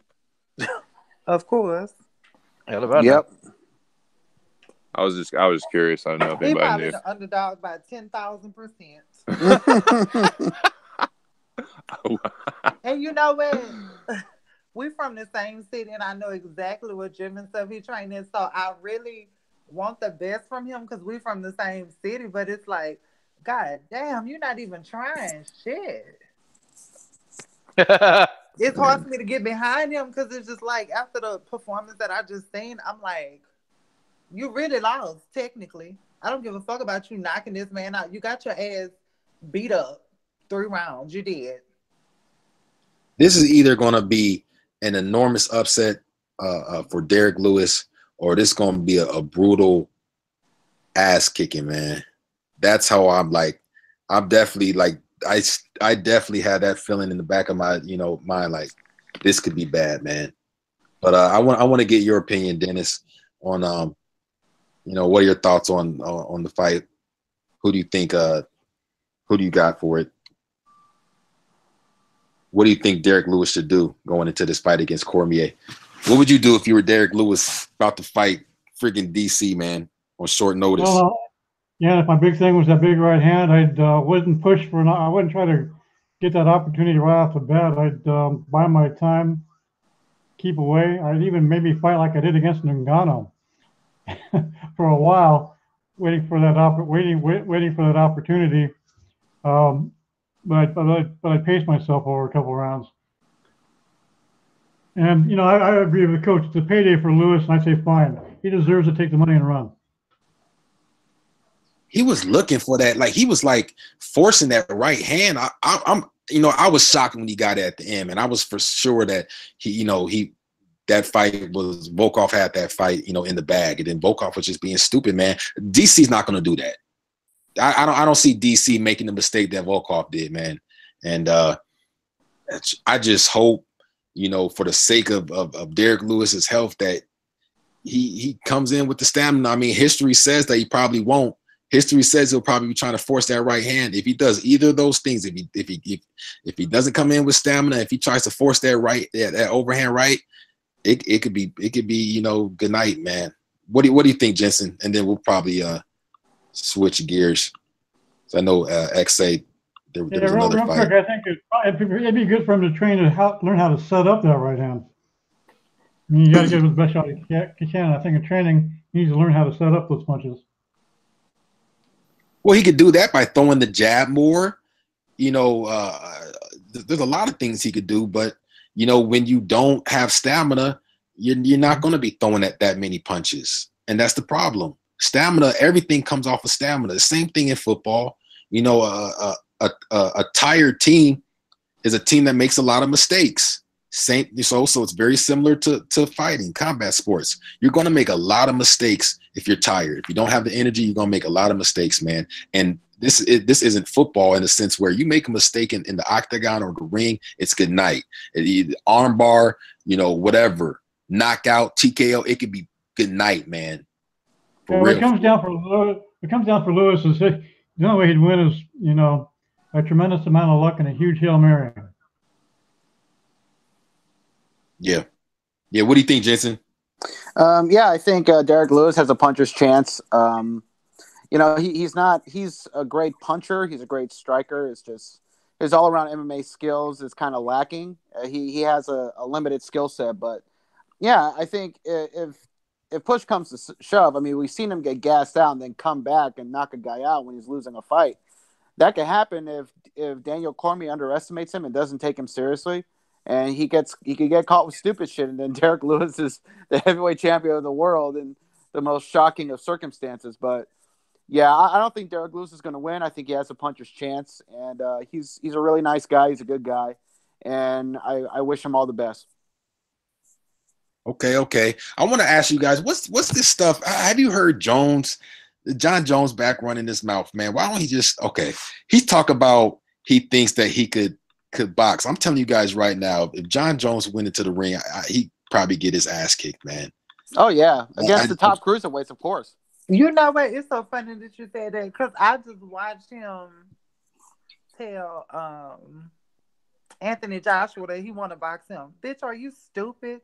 You good at MMA? Keep your ass over there.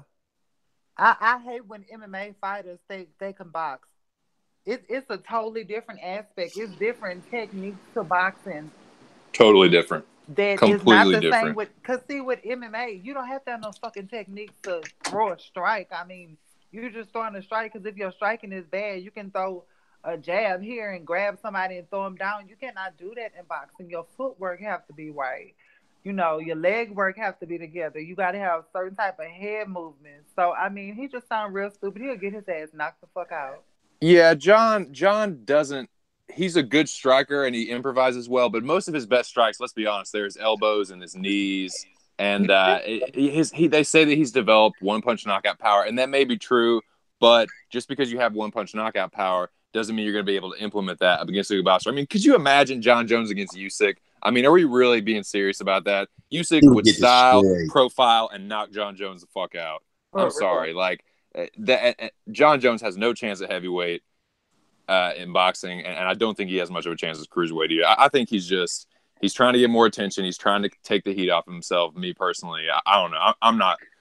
It's no secret that I'm not big on John Jones, but I'll just leave it at that. Come on, man. Well, he did. He did.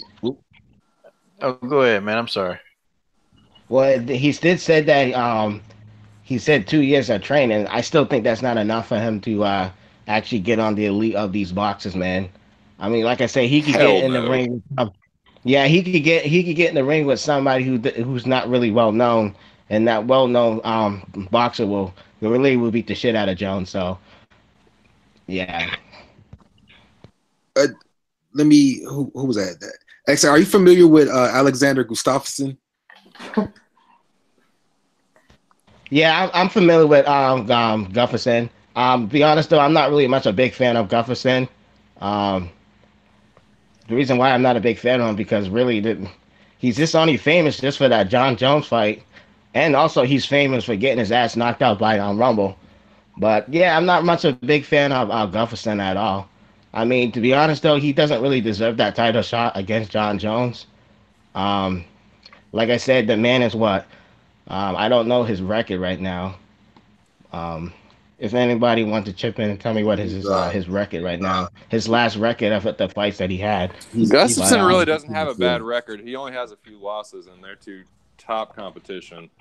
Me personally, I'm definitely interested in seeing that rematch. I think he's the only person that you can make an argument that beat Jones, and he has better boxing than Jones. I mean, he definitely pieced Jones up, so I'm definitely interested in that rematch personally.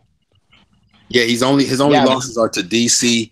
I'm talking about Gustafsson, Anthony Johnson. Yeah, but you gotta look.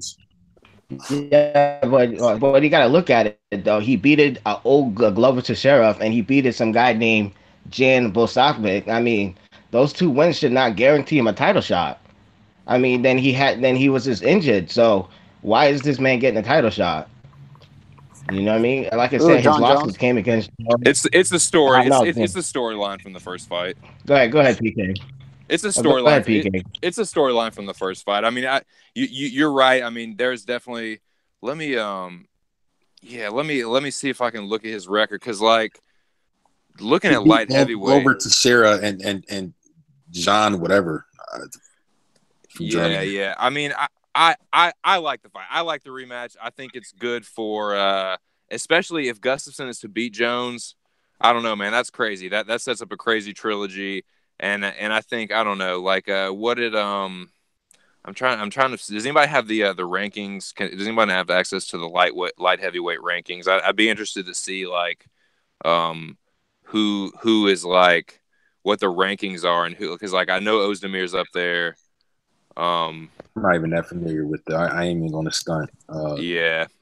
Hold on, I'm gonna pull that up. Okay, while you're doing that, I can say this though I can say that the UFC light heavyweight rankings is just a fucking big mess. It really is a big mess. You have Alexander Gustafsson as the number one, The dude hasn't fought in like almost a year, so he shouldn't be ranked number one. You have, hold on, let me look it up. Light heavyweight. Lost to Cormier by a split decision, so if he beats Jones, that also sets up an interesting rematch. I think this will be a close fight, man. I listen. John Jones, look at the inactivity, and you look at the fact that he's not going to be on the PEDs, man.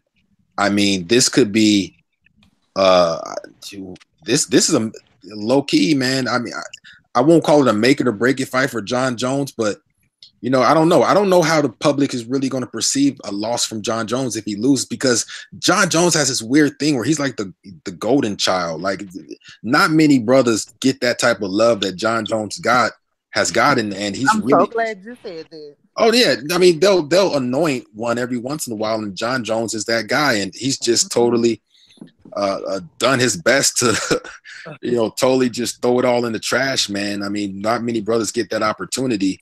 So Yeah. I'm interested in seeing how he responds, how his body responds to not being in the juice. Yeah, totally. Fuck up, man. I mean, John Jones has so many special privileges in the UFC, and he keeps fucking up his career. It's just amazing to watch. It's really shocking. Yeah, I mean, why does John Jones deserve a title shot? I mean, he's been so fucking inactive. All right, so I actually pulled up the rankings. I'm looking at the rankings right now. All right, so the champ is Cormier technically right now. Gustafsson is 1, Ozdemir is 2, and then Blachowicz. Now, if they're making Jones, if they're making that is that going to be like a title shot, or is it the vacant? Like, is it an interim title, or what's the deal? Is Jones fight for a title or what? It's I just had it. I'm not even sure. I'm not sure what the light heavyweight. Yeah, I'm not sure. Because I mean, you can make a case that the Ozdemir deserves it over. I mean, but Gustafsson is ranked number 1. Man, I don't know. Like, I do want to see that rematch. I'm not gonna lie. I do want to see that rematch. If it's anyone else, maybe Ozdemir. I mean, Dominic Reyes just had a pretty good win over OSP. And then you got, so it's Gustafsson, Ozdemir, Blachowicz, Iriel Latifi, and Manoa. I mean, Ozdemir fucking knocked Manoa out. I don't know. Yeah, I gotta say, I can't really think of a not a good reason to give Gustafsson the rematch with Jones if it's not going to be Cormier fighting for the title. Okay, so I want to do this. We've been on here for about 86 minutes, so we got a little bit more time. I want to go to the women a little bit. On this fight, it's going to be on that card. What is it, 240, whatever it is, 230, 232. Chris Cyborg and Amanda Nunes. I want to talk about that, and I want to talk about Kat Zingano and Megan Anderson. So I guess we can start with let's start with, because I want to save the Megan Anderson and Kat for the end.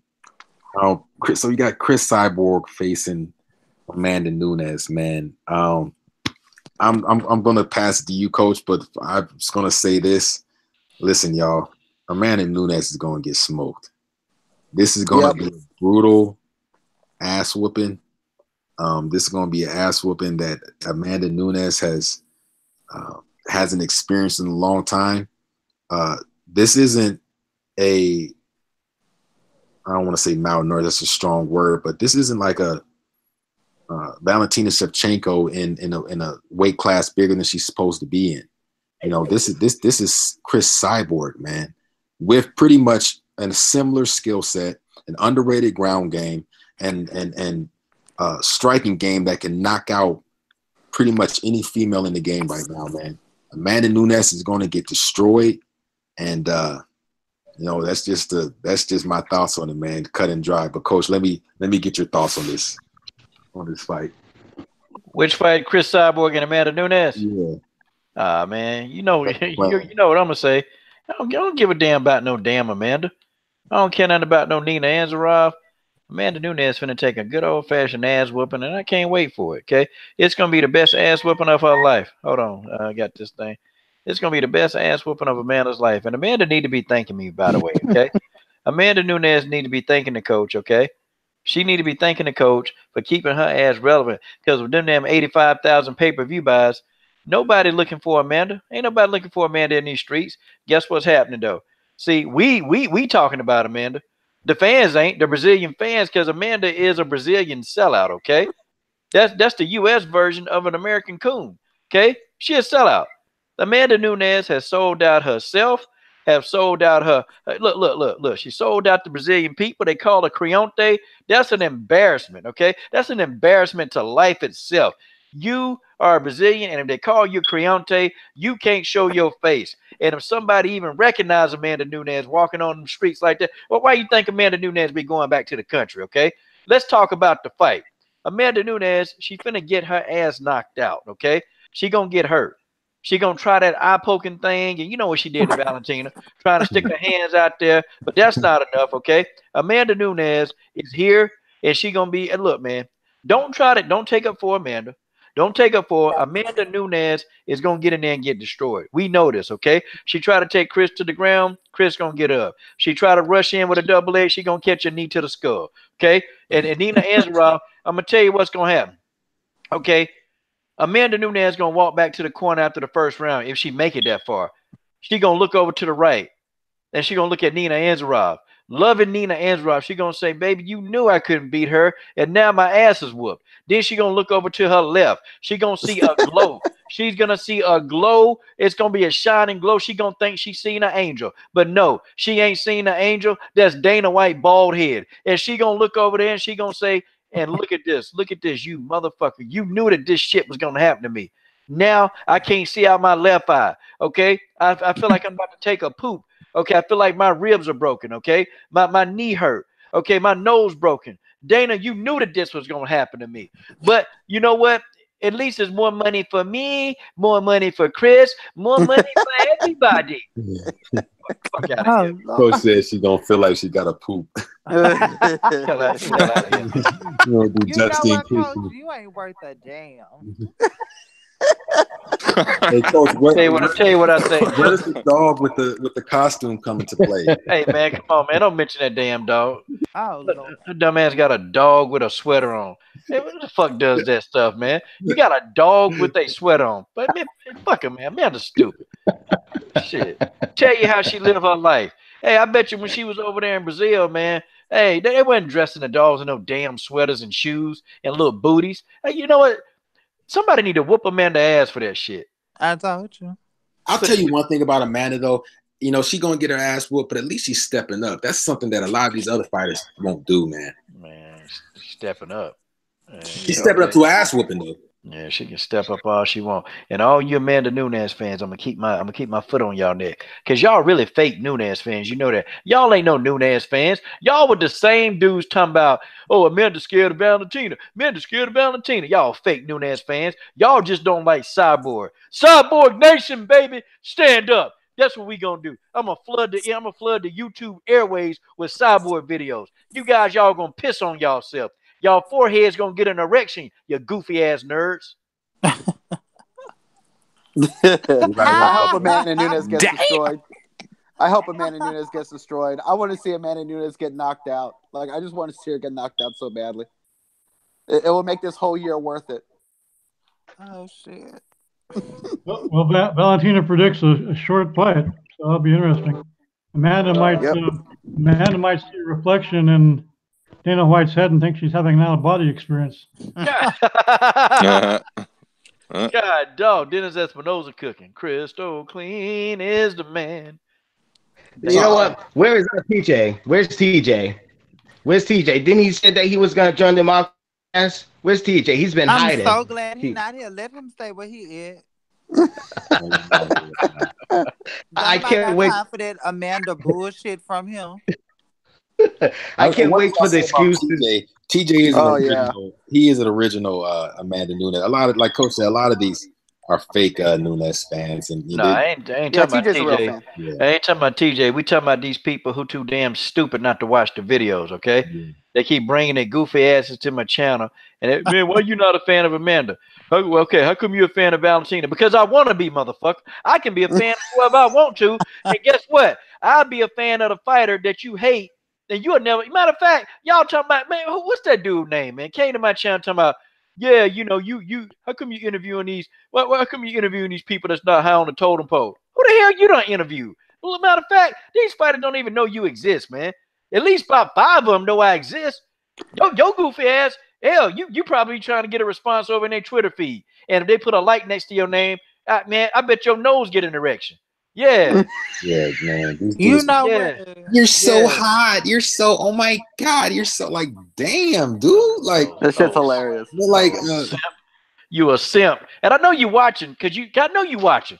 You follow me from my channel to this channel because you too damn stupid not to watch these videos. I know you watching. And I know you mad. I know you steaming right now. I know you steaming. You steaming to know that I can just dial, I can dial up, I can get in touch with Valentina. You can't. I can get in touch with Cyborg. You can't. You can't. And you were the one that said, Coach, you're never gonna talk to them. You're they not can't talking get to a them. response. You damn simp. You're a simp. Okay? You're a simp. That's right. And speaking of simps, Coach, let's just damn videos. right. They're too stupid not to. We might as well just jump on this last thing, man. On this last subject. You know, speaking of simps and these simp armies, man. If Megan Anderson loses to Kat Zingano, I mean, is she done? I mean, look, you know, she does all this talking, worrying about the 125-pound division, worried about everybody else's damn fight, while she's getting pieced up by Holly Holm and pieced up by all these other fighters. She lied, claiming she was going to go to the UFC to fight Cyborg. That wasn't true. Running her damn mouth. As soon as she starts getting some heat from real boxing fans, or excuse me, real MMA fans, hardcore fans, here she comes posting up a picture of her behind on Instagram. Oh, that'll get the simps defending her. If she loses to Kat Zingano, is this the end of Megan Anderson? I hope so. I just have to. So when Kat Zingano whoops her ass, I hope Megan gets cut and goes to Invicta or goes to Bellator. She gonna get laughed off the internet, man. I'm gonna tell you, man, Megan better not ever show her face in these streets again. If Kat Zingano whoop her ass, bro, she better not post. Look, every post she got, I'm gonna make a video. God, didn't you get your ass whooped by Kat Zingano, girl? Didn't Kat whoop your ass? God, dog, you still running your mouth out here in the streets. You just got your ass whooped by Holly Holm. Now you want to talk about who Valentina deserved to fight. Listen up, Megan. Shut your ass up. You've been getting your ass whooped all up and down the octagon. You damn near got knocked out by Charmaine Tweet, who 85 years old. You about got knocked out by your grandma, girl. Stop. Go sit down somewhere. Then you're talking about, well, Chris Cyborg fighting Holly Holm. She fighting, that's not even a true featherweight. And Holly Holm whooped your ass, girl. How you gonna explain that one? Yeah, she got beat by bantamweight. Tired of Megan Anderson, man. And I'm bullying Megan. I'm picking on Megan. I'm so sick of her. Your channel is just a site. My homegirl is going to beat that bitch motherfucking ass. That's right.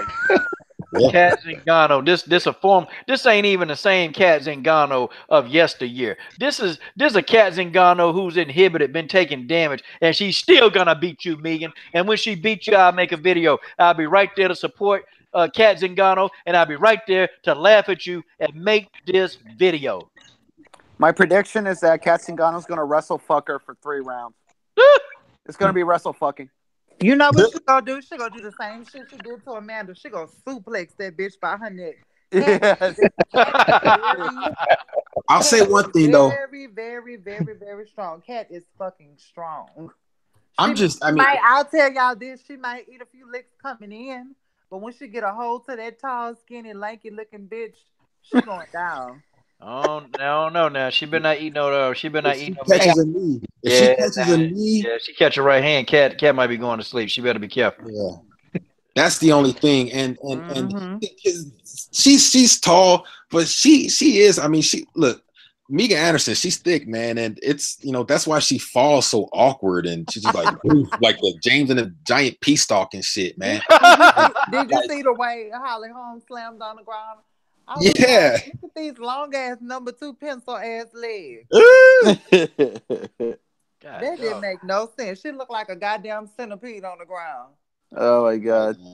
Megan Anderson made Holly Holm look like Daniel Cormier. That shit was so bad. For real. She looked like so Megan Anderson probably listening right now, Genesis, and she probably. Oh, I just got a phone call from Megan. Yep, that's Megan. That's Megan Anderson. Yep. Genesis, you want to talk shit, Genesis? Come to my place. I'll whoop your ass right now. You know what would be so funny? I would really love it if the UFC called me and gave me one fight deal to fight her because I will whoop her ass too. She gonna go straight to the ground. Now Megan don't want to fight people that want to fight her. She look like something from like the Addams Family or something, man. No, she look like an avatar. Look like Avatar. Look like a Navi. God, Yes, dog, so man. do. Man. Brian, you stupid as fuck. She do look like a Navi. Yeah. Or you know what? Or she could be something from Lord of the Rings. God, dog. No, that bitch Wait. look like Smeagol from Lord of the Rings. Oh, you damn people, y'all people are mean. How dare you say this? The hell with Megan, man. She Like always bullying somebody. She Look like a talking tree. Angela Hill can barely get that talk. work too. Megan, all of them. Nah, I'm busting back now. Come Hell on, with man. Megan Anderson. You Shit guys talk. are just mean. You guys are mean. You shouldn't be saying these things. She looked like a talking tree. That tree that was high in the two towers. The tree that was stoned. Yeah, dude, she does look like some kind of like mythical woodland creature or Yeah, something. no, or she could have been on what's the name of that show? Salem. She looked like one of them witches or something. Man, She looked like Me- something ghoulish. Megan Anderson, hey, Megan coming looking for y'all now. She can come look for me because I'm a street bitch. I'm about that life. We can fight anyway. It don't even have to be in an octagon. My street record is phenomenal. Hey, like I'm I told 42. I'm 42-0, and it's all by way of knockout. yeah. Hey, but you took that L last week. Remember that? Yeah, you a lie. I don't know what you talking about. Oh, but I seen that L. You know, I seen that L. Wrong person. I mean, somebody kicked you in the ass. And they kicked you down the flight of step after they kicked you in the ass. Oh, coach, wrong person. You must be looking at Serena or somebody, not me.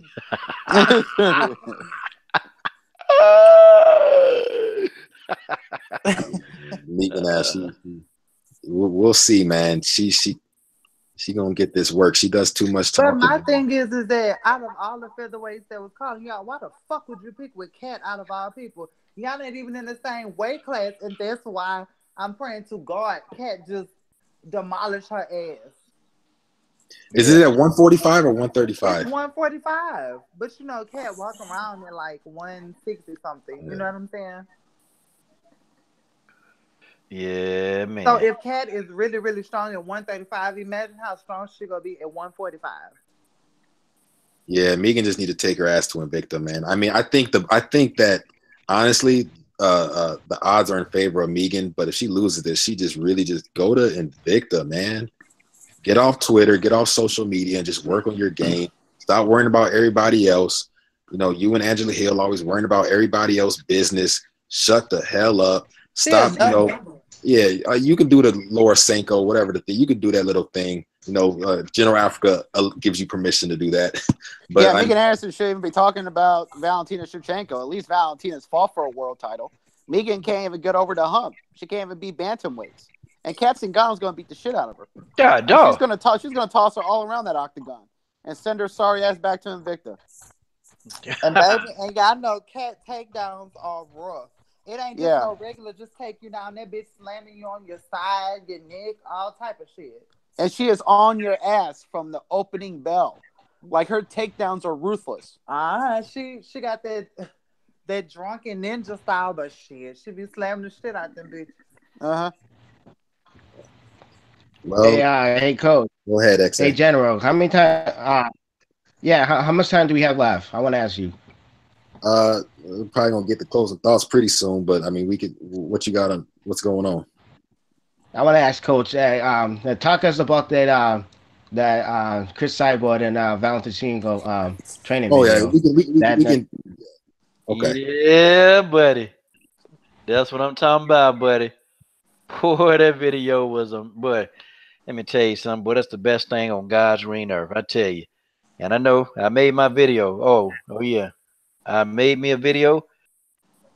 And I know some of you guys was a little unhappy. Y'all just don't like seeing black folks happy, do you? No. But that's okay.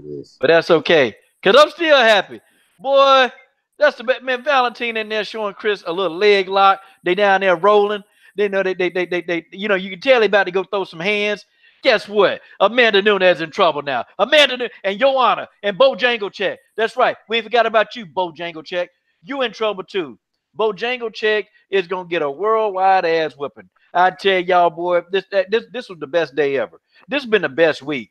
None of you morons, not talking about the panel, of course, not talking about the chat, but none of you, nobody can ruin this. Nobody can ruin this for the coach. Okay, listen. When I made my video, of course, I did the coach's famous commentary. You know, I did that. Man, great site, man. Great site. And then, you know, my boy Pavel. Pavel has a plan. The greatest mind to ever walk the earth in MMA, Pavel has a plan. God, Pavel Fedotov has a plan. The plan is for go whoop Amanda's ass for Valentina, please. That's Pavel's plan. Pavel's plan. God, I'm excited about that thing. I can't stop talking about that. I can't stop talking about it, man. Where can we find it? It's on Chris Cyborg page. I put a video, or are you talking about just them pictures? No, they actually got a little bit of video. They doing some warm up, and Valentina's showing Chris like a ground. She's showing Chris a ground technique. Oh yeah, where's Mercy at? Because I swear to God, Mercy swore up and down that Chris Cyborg would not be learning any ground game from Valentina. Mercy Combat Sports, you know I love you, Mercy, but how the hell are you going to explain this one, Mercy? How you going to explain this, Mercy Combat? Valentina was showing Chris Cyborg some ground game techniques. Mercy, you told the coach, you said, Coach, you full of you said it, Mercy. If I thought that Valentina could show anything, nope, Valentina is just going to be striking with Chris. And I said that Chris Cyborg would be a damn fool to go in the camp with Valentina and not get some ground action too. Oh, Mercy Combat, I'm going to be texting you as soon as I get off this stream. You can always run. It'd be crazy not to get that ground game in. Mercy, boy. Mercy done bit off. You know what, boy? You gotta bring Mercy back on. Yeah, Mercy crazy. That's okay though. That's okay. We're gonna get Mercy back on here, especially with this with Cyborg Nunes fight. We gotta get Mercy back on here, man. Mercy be holding it down. She ride or die. Yeah, that's my girl though. Mercy be keeping it 100, man. Yeah, we probably gonna let me get y'all closing thoughts, man. Let me start with you, XA. Are you on my closing thoughts, brother? Yeah. Well, like I said, I just want to thank you all for having me on the show. I mean, it's a blast to come talk to you guys. You know what I mean? Just to get to learn more about the world MMA, man. The sport that's actually giving us fights, man. Not the shit that's going on in the other sports, which I'm not gonna mention, man. But yeah, man, I'm really privileged to be on the Google Hangout with you guys.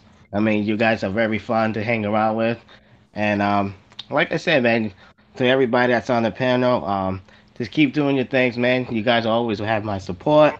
And also, I would say this though, is that I may still be a little bit injured, but I will be back next year for my return fight against Colby Covington.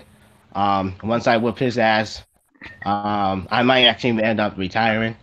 You know what I mean? Because I can't take the shit. Yeah, you know why? So yeah, man, I'm just healing up right now. But like I said, after I come back early next year, I'm gonna get my fight with Covington. I'm gonna whoop his ass. But like I said, man, salute to every brothers and sisters in the Lions Den boxing community and the Lions Den MMC, man.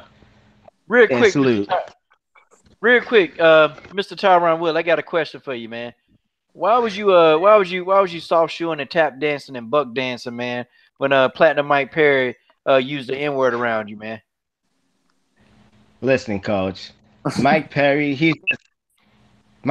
just a wannabe brother. You know what I mean? He's just an idiot. So anything that Mike Perry says, just ignore the damn guy. He's just a attention horse. Just so fuck him. But like. Hey, the lion don't care when the mouse squeaks. I love the Woodley, man. Like, hey, Tyron. Hey, yo, Tyron. But Tyron, you know I gotta ask you, man. Hey, is it true that you was trying to bang Kobe Covington's sister, man? I mean, I thought you was married. You're not supposed. I'm not supposed to. You're not supposed to ask me that question. Shh. That's a damn shame. You like them bitches with them flat ass booties. You supposed to be flat. Nah, but you guys all, like I said, you all have a good night, man. Like I said, salute to everybody for having me on the panel. You guys are the greatest, man. So, like I said, you always will have my support, and God bless you all in peace. All right, peace out, man. Peace out. Mm-hmm. Genesis don't like that. Mm-hmm. Yeah, man. Hey, my fault. Hey, let me get your final thoughts, PK.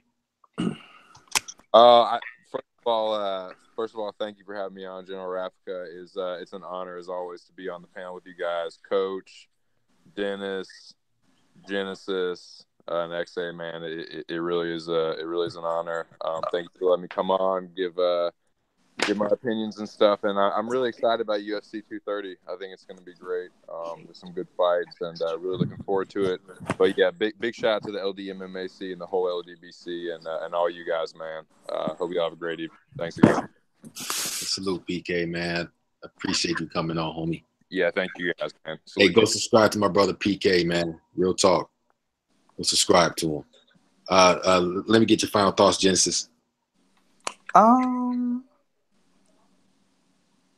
Damn, I got choked up. I didn't know what to say. It's all good. It's always fun to come on here and talk to y'all. It's very informative sometimes. Until Brian started doing all that goddamn talking. I'm joking. But yeah, this should be interesting if all the fights actually go through. They're supposed to go through this. They're gonna end the year off with a bang. So, good luck to everybody. Even the people that get their ass whooped.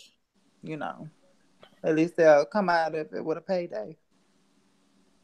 I appreciate you, Genesis, and y'all better be looking out for Genesis Green, man, because she's gonna take over this boxing shit. I'm telling y'all now, so y'all might as well just jump on the bandwagon right now, man. She ain't afraid to grind. She ain't afraid to work. She ain't afraid to believe in herself. So, man, y'all just better be. I'm just gonna say, man, y'all better be ready, man. Well, thank you. That means a lot for real, because I train almost 5 hours a day. Hell yes, sis. I appreciate you. I appreciate you. Let me to the man, the legend, Dennis Espinosa. Let me get your final thoughts, brother. It's a pleasure to be here. It's always fun and entertaining. I feel honored to be allowed to be a part of this group, actually. It's pretty cool. A lot of good fights coming up. The one big thing I'm looking forward to is Amanda closes distance quick with that long left hand. Looking forward to Chris's counter. The first time that happens, that'll tell me everything I need to know about the rest of the fight. Hey, thanks for coming on, Dennis, man. I love it when you come on. You bring an interesting perspective, and when me and Coach are going in, it's good to have a calmer voice on here that to bring us back to a certain degree. So I appreciate a lot of energy. Yeah, your energy is good though. Yeah. Is there any video of Genesis fighting online? I think she's just in training now. Jenny, you don't have no footage yet, do you? No, I just been training and sparring with these damn guys every day. Well, almost every day. Yes. Get him, Genesis. Not to speak for her, but she's kind of just trying to fast track this thing. That's why she's training super hard. So she's gonna have some fights soon. But now, I'm trying to do something that no other has done in a year, let alone a black female. Yep. Have yet to go pro in a year, so I have a lot of stuff planned. So yeah. Yeah. Cool. Wish you the best. Yep. All right, Jensen. Let me get your final thoughts, brother. Well, this is great. I love coming onto this panel like every week, so it's great. It's great to talk about MMA. Great to talk about fights that are happening, that are signed, sealed, and delivered. And I look forward to Amanda Bobby Cooper and Megan Anderson being cut from the UFC and fighting on Invicta next year. God, dog. I look forward to that. But luckily, boxing is making a fight happening. Mikey Garcia is fighting Errol Spence Jr., so shout out to Mikey Garcia. Keith Thurman, Sean Porter are ducking Errol Spence, and a guy from lightweight is taking on Errol Spence Jr., so good for Mikey. He's in a win-win situation. Hey, thanks for coming on, Jensen. And Jensen, hey, I love your energy, brother, man. And we might get on you sometimes, but it's all love, and I appreciate it whenever you come on, homie. Thank you. Thanks for coming through. Don't really be us. Don't be us. That'd be Genesis. He so yeah. Coach, I want you to close out. I want that honor, but I'm just going to give my thoughts, and I'm just going to give it to you to close it out. But I appreciate all of you coming through. You know, this channel has been slow building, but it's a work in progress, and I appreciate all support. I love talking with y'all, and it's fun, and it's an honor to have you on, man. It really is, and I'm looking forward to continuing to do this, you know, for a real long time. So I appreciate it, man. But go ahead, Coach. No, I just appreciate all y'all, man. And General, thank you for, man, handling some of the moderator stuff on this channel, because I can't really do it all the time. But, man, thank you. Appreciate, you know, Jensen, man, you know, bring that perspective, man. Thanks for coming on in there, man. Thanks for, you know, man, just picking up the phone. You know, I called you, and, you know, Roger was on the line, and you know, you came in there, man, and brought some fire, man. It was good, man. Yeah, that was great. Genesis, you know, keeping it raw, keeping it real, you know, calling people out when we need, you know, it just make everything go smoothly, you know. So we got a good panel tonight. You know, everybody kept it cool. You know, I got a little bit off, but you know, everybody kept it good, man. And then you got Dennis Espinosa mixing it up with a little bit of facts. You know, he don't really get into the passion part. He just come at you with facts. So I can appreciate all that, y'all. And then X.A. Gucci with the Tyron Woodley impersonation, but he don't really have to because he talked like Tyron Woodley anyway, so he ain't got to try. Yeah, that's it, y'all. And hey, you know, we'll be up on this piece tomorrow. You know, we're gonna try to build this channel a little more. And hey, guys, we're gonna get it, guys. We're the underground fight fans. We want to see the best fight the best. We want to call out these damn duckers. Anybody, we don't care who it is. They start getting crazy. They start getting salty. They start getting flaky. Guess what we do? We call them out, okay? We don't care who it is. You getting called out, okay? You want to come to this, you want to come on this platform and you think we ain't going to call you out? Hey, you might as well shut that shit up, okay? We're going to get on your ass. We're going to stay on your ass, and that's just how it is. We speak up for the fighters around here. We speak up for the ones that ain't nobody trying to speak for. We're going to speak for them. We're going to give their asses a voice, and we're going to make them known. Sarge Eubanks, I got your back, okay? I don't know who all got it back. I got Sarge back. I'm finna build you from the ground up on this platform to the best I can. Okay, I don't care.